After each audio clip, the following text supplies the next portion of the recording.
आज ओडिशा इतिहास रे एक स्मरणीय दिन। राज्यसभा निर्वाचन रे बीजेपी एवं बीजेपी समर्थित प्रार्थींकर यही प्रचंड विजय केवल दलीय सफलता नुहे बरं यह विश्वर सबुठारु शक्तिशाली एवं प्रभावशाली जननेता आमर यशस्वी प्रधानमंत्री श्री नरेंद्र मोदी जी सुदृढ़ नेतृत्व दूरदर्शी मार्गनर ये हूँ प्रतिफलन। एवं आज आमको समृद्ध ओडिशा तथा विकसित भारत ए गठन आड़क आग को नापी निश्चित भाव में आज राज्यसभा निर्वाचन ओडिशा को समृद्ध करने जो आमर 3 जन विजय प्राप्त होती यह निश्चित भाव में ताकू प्रतिबद्धता हिसाब से प्रमाण करुच्ची। आज राज्यसभा निर्वाचन ही यह स्पष्ट भाव में जनाऊँ आमर ये निर्वाचित नवनिर्वाचित सांसद श्री मनमोहन सामल महाशय, श्री सुजीत कुमार एवं श्री दिलीप राय राज्यसभा रे ओडिशार स्वार्थ रक्षा करने सह मोदी जी विकसित भारत अभियान रे ओडिशा को एक अग्रणी राज्य हिसाब रे निश्चित भाव में आगामी दिन में जो संकल्प नहीं काम करने जीवे निश्चित भाव में सबु बड़े राज्यसभा रे ओडिशार स्वर को शाणित करी ओडिशार विकास काम रे अधिक प्रतिफलित होई ता ओडिशा को समृद्धिशाली करिवे।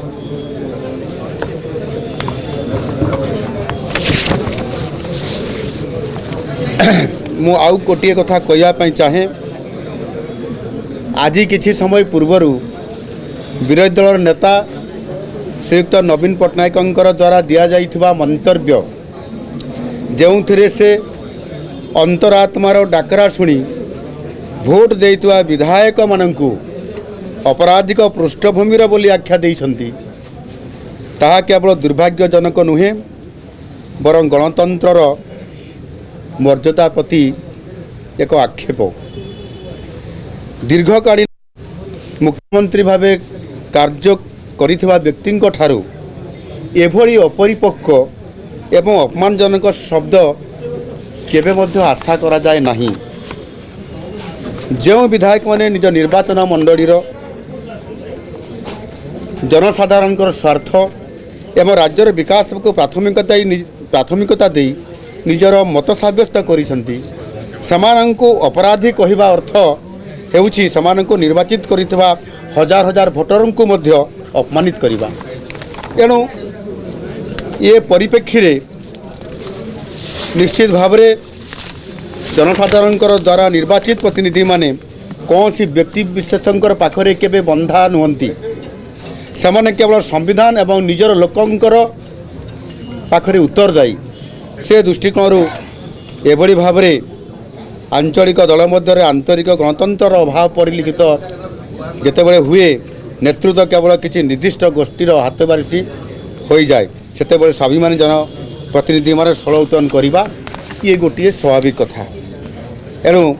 नवीन बाबू भूली जाउछंती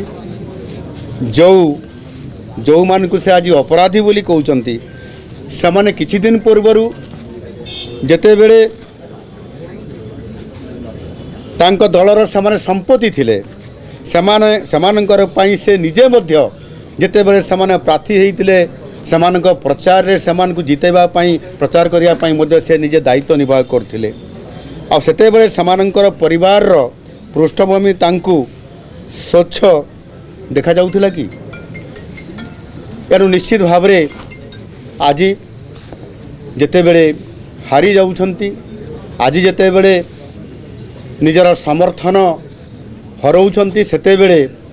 एभली 24 वर्ष धरी राज्यर मुखिया हिसाब नेतृत्व नैथिबा एवं आजिर दिन में हारी जिबा परिप्रेक्षी रे जेभली भाव में अपरिपक्वता मंतव्य देवा यह निश्चित भाव में दुर्भाग्यजनक। ओडिशार जनसाधारण ओडिशार विकास पथरे जी रहिबो नाही तांकु परिवर्तन करिवार अधिकार अच्छी शक्ति मध्य अच्छी। निश्चित भाव में भारतीय जनता पार्टी आज नुआ सरकार गठन कला परे